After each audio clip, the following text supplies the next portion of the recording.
Who is Khan sir? Khan sir is a student of society. हमसे कोई पूछता है तो हम अपनी भाई यही बात बोलते हैं। दूसरा चीज क्या, लोग हमसे कहते हैं सर आप बड़ा सिंपल रहते हैं। कि नहीं रे बबुआ, simplicity is the ultimate sophistication.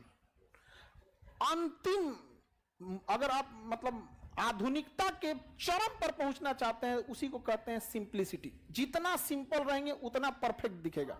दुनिया का कोई चीज देख के देखिए, सबसे सिंपल हो, कोई भी चीज को आप उठा के दे, simplicity is the ultimate sophistication. आधुनिक से भी खतरनाक सोफिस्टिकेशन है, मॉडर्न से आगे माना जाता है सोफिस्टिकेटेड। आप अंग्रेजी में पढ़े होंगे सिंप्लिसिटी, तो सिंप्लिसिटी रहिएगा। समझ आ गया कि नहीं आ गया? यहां पर इतना सिंपल रहिए, इतना बुलंदी पर बैठिए कि जब आप जमीन पर बैठे ना तो लोग मजाक ना उड़ाए, बल्कि कहें क्या संस्कार है।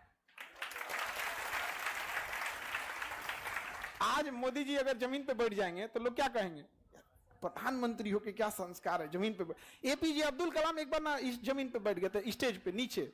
अब पत्रकार लोग सवाल पूछ रहे थे, लोग कहे कि क्या संस्कार है, क्या महान इंसान है, नीचे बैठ गए। अब तू लोग बैठ जाओ नीचे, कहेगा उसी लायक है ये।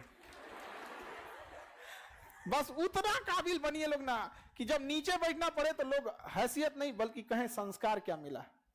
और जब माँ बाप को खरीदारी कराने ले जाइए तो कभी कोई चीज खरीदने से पहले ना प्राइस ना देखना पड़े।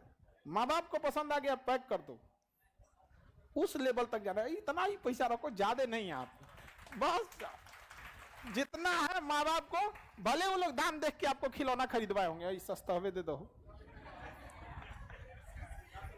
हाँ हाँ, हमारे मम्मी पापा पहले दुकानदार में कह देता है छुपा दियो, आवता बनल का तो चुरवा देते थे लोग, कहते लुका दे आवत है। हम कहे हो बेचा गई का?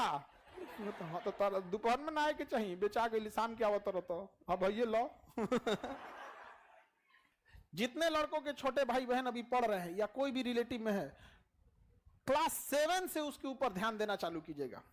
अगर क्लास 7 तक उसको कुछ भी नहीं आता है तो भी टेंशन नहीं लेना है, पूरा बारूद भरा है उसमें। 7 से पहले पढ़ के क्या कर लिए आप? हमरा तो यादो नहीं है कौन सी था, एगो चैप्टर याद है, नल एंड दमयंती अंग्रेजी का, और कुछ याद नहीं है। अरे उसमें आपको बैठ के सिखाता है कि 4 घंटा 5 घंटा सस्टेन कर लेते हैं कि नहीं। और आजकल का माई बाप सोचता है कि नर्सरी में नोबेल पुरस्कार ले ले अर्थशास्त्र का अगर ऐसा ना कोचले रहता है तो उसे बचपना छीन लेता है। कोई एकदम नॉर्मल रखिए, क्लास 7 के बाद उसको टोकना चालू कीजिए।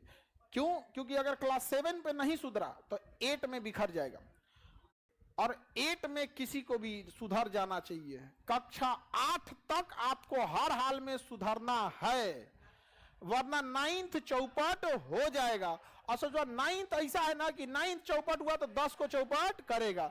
यानी ओवरऑल आपके लिए कहां से तैयारी करना है कि लड़का अगर क्लास 7 में भी है तो 50% भी मेहनत कर रहा है तो ठीक है, लेकिन जब क्लास 8 में गया तो अपना 70% फोकस करे। 70% समय पढ़ने में ना लगाए, मतलब जो टीचर बता रहे हैं उसको 70% कम से कम बुझा जाना चाहिए। समस्या ये नहीं है, लोग आरोप लगाते हैं कि मेरा बचवा नहीं पढ़ रहा है। हकीकत में उस बचवा से पूछिए कि मास्टर जो पढ़ा रहे हैं ना उसके दिमाग में नहीं घुस रहा है, वरना डाउनलोडिंग पावर तो उसका गूगल से तगड़ा है। अरे एक बार इंस्टॉल करके तो देखो, कभी डिलीटे नहीं मारेगा वो। यहाँ पर अब गलती हो जाता है, पगला रहा है वहां पर। हमसे, हम क्लास 7 की बात बता रहे हैं, हमसे एक मैडम थी जो स्कूल में तो मैडम ही लोग ज्यादा पढ़ते, उठो स्टैंड अप, बताओ व्हाट इज इंडिया, भारत क्या है? हम इंडिया इज ए कंट्री बोलना चाहिए, हम डरा गए। India is a good citizen Bharat एक अच्छा नागरिक है। बताओ ये कभी हो सकता है?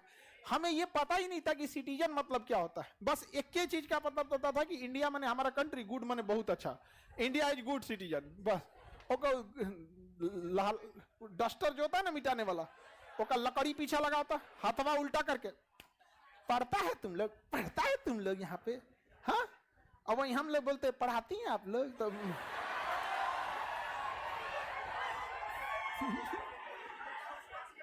औरों कस के मार देंगे लोग। अरे मत पूछिए आप, शिक्षक वही जो स्टूडेंट के दिल की बात को समझ जाए, नहीं समझे? बच्चों को पढ़ने आग भरा हुआ है, बस इस सबको समझ में तो आ जाए। अब हम आपको मैग्निफिकेशन बोलेंगे, बुझाएगा तुम लोग को? डेली तुम लोग जूम करता है, जूम आउट करता है। अरे हफ्ता में एक आध फोटो तो कोई भी नॉर्मल जिसके पास मोबाइल रहता है तो कोनो मोमो खा रहा, अच्छा या भाई किराई ले हो नहीं देखते होता है। लेकिन क्लास 9 के बाद गड़बड़ी नहीं करना है। क्लास 9 से गड़बड़ी हुआ तो खत्म कहानी। और क्लास 9 से अपने छोटे भाई बहन को शांति से बैठने ही मत दीजिएगा, पॉलिटेक्निक में झोंक दीजिएगा। ये मत कहिएगा कि तुम्हें पॉलिटेक्निक ज्वाइन करना है। हम लोग की जीएस से तो हम लोग का कोई लेने देना नहीं था, हम लोग बीएससी करके बैठे हैं।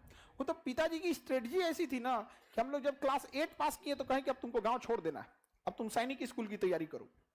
तो क्लास 8 में हम माइंडसेट थे कि क्लास 9 में हमको कहां जाना है, सैनिक स्कूल में। अब नॉर्मल लड़का से अच्छा पढ़िएगा तब ना जाइएगा। अब आदमी कंपटीशन करने लगा, यहाँ पे 9th भी पढ़ना है, सैनिक स्कूल भी तैयारी करना है। भले उधर नहीं हुआ लेकिन कुछ तो सीख गए। उसके बाद कहें कि कोई बात नहीं, 9th में नहीं हुआ कोई बात नहीं, इससे अच्छा तुमको बताते हैं। पापा हमको ना बहुत अच्छा से संभलाते थे।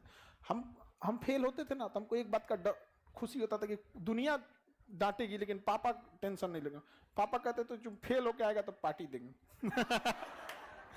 इसलिए नहीं कि हम फेल हो जाए, बट इसलिए कि डरते थे कि कहीं मरा वरा मत जाए। इसी सब ने हर माँ बाप के लिए आपसे कीमती दुनिया का कुछ नहीं हो सकता है। तो वो कहें कि कोई बात नहीं, सैनिक स्कूल से बढ़िया पॉलिटेक्निक है, तुम पॉलिटेक्निक कर लो। तो मैट्रिक में जब पढ़ते थे, मैट्रिक और साथ साथ पॉलिटेक्निक की भी तैयारी का, पॉलिटेक्निक निकालना है। वो 10,000 रैंक आया। हाँ तो कहें कि कोई बात, हाँ 8-10,000 के आसपास आया। तो बड़े इतना याद रहता है बुढ़ौती में हम लोग कि कौन सी का रैंक आया था। उस समय तो मैट्रिक का रोल नंबर याद था अब थोड़े ना याद रहता है। लेकिन उतना तो हमको ये नहीं समझ में आ रहा था नहीं कि हो क्या रहा है मेरे साथ, लेकिन इतना समझ में आ रहा था, पिताजी को दिख रहा था कि इसका जो लेवल है वो एक मैट्रिक के लेवल से थोड़ा नॉर्मल उड़ गया। फिर 11th में तुम एक काम कर, एनडीए की तैयारी कर। एनडीए उससे जबरदस्त, देख लेफ्टिनेंट बन जाएगा इतना कम उम्र में, खटाक से लाल बत्ती की गाड़ी मिलेगी, ये वो। हम क्या तो तैयारी कभी छोड़ना ही नहीं है। आप अगर ग्रेजुएशन करके या इंटर पढ़ के घर बैठ गए रहते ना तो अभी जिस लेवल पे हैं इससे भी नीचे रहते कि नहीं रहते। इसलिए तैयारी छोड़ना ही नहीं है।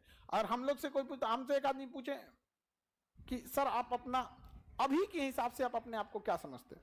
कहता I am a student of society, मैं इस समाज का एक विद्यार्थी हूं। आप लोग के लिए हम शिक्षक हैं, but what I am a student of this society.